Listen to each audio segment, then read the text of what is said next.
भूमाफियाओं का डर कानून से भी बड़ा हो गया है।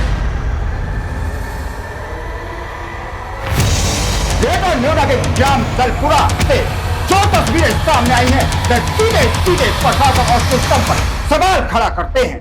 2025 7वें महीने में मैंने अपने नाम पर रजिस्ट्री कराई थी और काफी दिनों से हम इधर आए नहीं थे। अब आए हैं 2-3 दिन से, तो यहाँ पे ये अवैध जो कब्जा चल।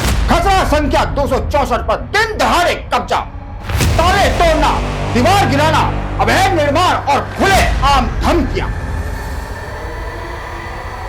मैं गरीब आदमी हूँ, मैं किसके पीछे घूमूं, हमें तो न्याय मिलना चाहिए।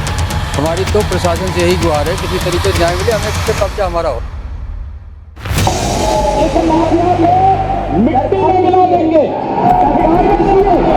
नमस्कार, स्वागत है आपका रेड 7 न्यूज में। क्या उत्तर प्रदेश में भूमाफियाओं का डर कानून से भी बड़ा हो गया है? क्या वैध रजिस्ट्री और सरकारी दस्तावेज अब बेकार कागज बनकर रह गए हैं? ग्रेटर नोएडा के ग्राम जलपुरा से जो तस्वीरें सामने आई हैं, वे सीधे प्रशासन और सिस्टम पर सवाल खड़ा करते हैं।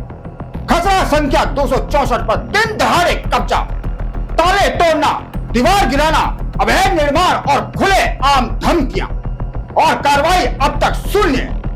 आखिर क्यों? ग्रेटर नोएडा के ग्राम जलपुरा में कानून को खुली चुनौती दी जा रही है। खसरा संख्या 264 पर दिन दहाड़े ताले तोड़े जा रहे हैं, दीवारें गिराई जा रही हैं, अवैध निर्माण पर और कब्जे किए जा रहे हैं और प्रशासन मार्गदर्शक बना हुआ है। सवाल सीधा है, क्या भूमाफियाओं के हौसले इतने बुलंद हो चुके हैं कि उन्होंने कानून और शासन का कोई डर नहीं रहा, या फिर कहीं ना कहीं सिस्टम की चुप्पी ही उनकी ताकत बन चुकी है? इसी खसरा संख्या 264 में दो लोग अलग अलग पीड़ित अमित कुमार और सुरजीत सिंह न्याय की गुहार लगा रहे हैं। दोनों के पास अपनी जमीन की वैध रजिस्ट्री, दाखिल खारिज और म्यूटेशन के पूरे दस्तावेज मौजूद हैं, फिर भी दोनों अपनी ही जमीन पर बेदखल हैं। अमित कुमार ने जुलाई 2025 में 100 वर्ग मीटर भूमि की विधिवत रजिस्ट्री कराई थी। यह जमीन वर्ष 2011-12 से पूर्व स्वामी के नाम दर्ज थी और पूरी कानूनी प्रक्रिया के साथ उनके नाम स्थानांतरित हुई।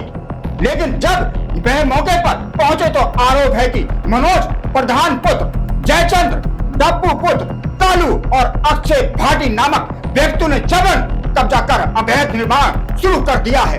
विरोध करने पर जान से मारने की धमकी दी गई है। 112 पर कॉल करने के बावजूद भी कोई प्रभावी कार्रवाई नहीं हुई और निर्माण कार्य जारी रहा। आप पहुंचे हैं ग्रेटर नोएडा जलपुरा के अंदर। आपने कई अवैध कॉलोनियों के नाम सुने होंगे, जिसके अंदर ज्यादातर भूमाफिया दूसरों की जमीनों को हड़पने का काम करते हैं। जैसा कि मैं आपको दिखा दूं, जो ये जमीन है ये भाई साहब की है और एक जो बराबर वाले प्लॉट वाले हैं वो जबरन इनकी जमीन पर कब्जा करने का प्रयास कर रहे हैं।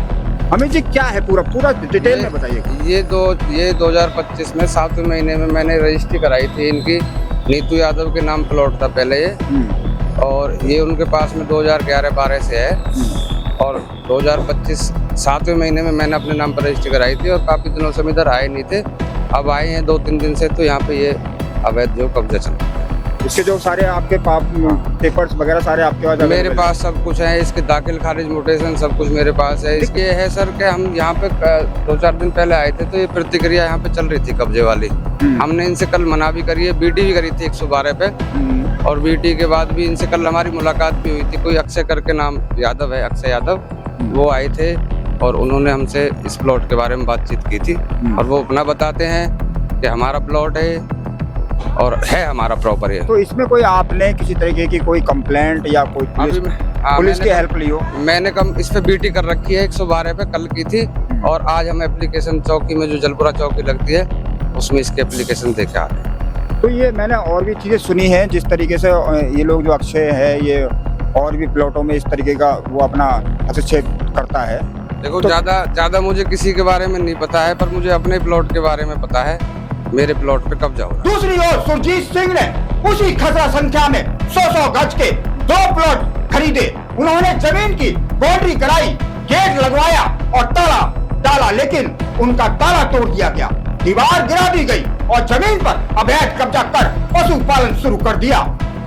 सुरजीत सिंह के पास रजिस्ट्री की पूरी चेन दाखिल खारिज और म्यूटेशन के दस्तावेज मौजूद हैं। उसके बावजूद वह अपनी ही जमीन पर निर्माण नहीं करा पा रहे। पीड़ित और भी हमारे साथ हैं जो हरदोई के रहने वाले हैं। इन्होंने भी 200 गज का एक प्लॉट लिया था। पूरी बात क्या है आप ही बताइए। पूरी बात यह है कि सर 2012 में जब ये कॉलोनी धीरज शर्मा नाम के किसी व्यक्ति ने काटी थी, उस टाइम पे सचिन मल्होत्रा और हरपाल सिंह ने रजिस्ट्री कराई थी सर इससे।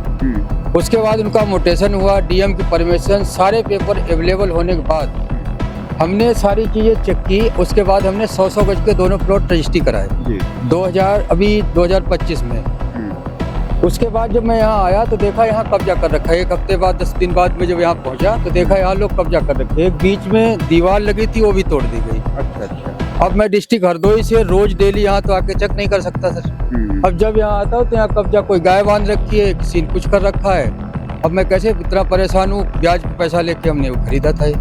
अच्छा, ये लोग क्या कहते हैं आपसे? ये तो कहते तुम्हारा प्लॉट ही नहीं है, कब्जे ही नहीं छोड़ रहे सर। ये हम बाहर के रहने वाले हैं, बनी क्या है यहाँ के भूमाफिया लोग हैं, ये दबंगई इनकी चल रही है। मनोज शर्मा और डब्बू नाम के 2 व्यक्ति हैं जो इस पे कब्जा कर रखे हैं। वो कहते प्लॉट हमारा तुम्हारा है ही नहीं है। आप खुद देख सकते हैं कि किस तरीके से एक आदमी पूरी जिंदगी पैसा कमाता है, कैसे कैसे उसको जोड़ता है और कहीं जाके अपने परिवार के लिए जमीन ही खरीद सकता है। उसके बाद ऐसा हो जाए। मैं गरीब आदमी हूँ, मैं किसके पीछे घूमूं, हमें तो न्याय मिलना चाहिए। हमारी तो प्रशासन से यही गुहार है, किसी तरीके से न्याय मिले, हमें इस पे कब्जा हमारा हो जाए। अब इस पूरे मामले में एक और बड़ा तथ्य सामने आया है जिसमें प्लॉटों की बिक्री हुई थी। वहाँ IFI रियल्टी प्राइवेट लिमिटेड द्वारा बेचे गए थे। सवाल ये भी उठ रहा है कि यदि कंपनी द्वारा विधिवत बिक्री की गई थी तो फिर खरीदारों को आज अपनी ही जमीन पर कब्जे का सामना करना क्यों पड़ रहा है? क्या अपने ही स्थानीय सक्रिय तत्वों और कथित कब्जाधारियों के बीच कोई सांठ-गांठ है या फिर प्रशासनिक लापरवाही ने हालात को यहाँ तक पहुँचा दिया है? दोनों मामलों में एक ही नाम सामने आ रहे हैं, मनोज प्रधान, जयचंद, डब्बू पुत्र, कालू और अक्षय भाटी। पीड़ितों का आरोप है कि इसी क्षेत्र में कई अन्य अवैध निर्माण भी चल रहे हैं, जिससे ये मामला संगठित कब्जे का रूप लेकर दिखाई देता है। ये सब ग्रेटर नोएडा प्राधिकरण के अंतर्गत आने वाली तहसील दादरी में हो रहा है। प्रदेश में मुख्यमंत्री योगी आदित्यनाथ की जीरो टॉलरेंस नीति के बावजूद भी यदि नामजद आरोपियों पर कार्रवाई नहीं होती है तो ये केवल 2 परिवारों का नहीं बल्कि कानून के राज का सवाल है। अब दोनों पीड़ितों की संयुक्त आवाज प्रशासन से मांग कर रही है कि अवैध कब्जा और निर्माण तुरंत रोका जाए, जमीन कब्जा मुक्त कराई जाए और नामजद आरोपियों पर सख्त से सख्त कार्रवाई की जाए, क्योंकि अगर अब भी कोई कार्रवाई नहीं हुई तो ये संदेश जाएगा कि भूमाफियों का डर कानून से भी बड़ा हो चुका है। प्रशासन को तय करना होगा वह कागज पर कार्रवाई दिखाएंगे या जमीन पर, क्योंकि अगर अब भी बिल्डोजर और कानून की ताकत नहीं दिखी तो ये संदेश जाएगा कि जलपुरा में कानून नहीं बल्कि भूमाफियों की चाल चल रही है। तो आप देख रहे हैं रेड 7 न्यूज, मैं हूँ आपके साथ आदर्श कुमार गुप्ता। जय हिंद, जय भारत, वंदे मातरम।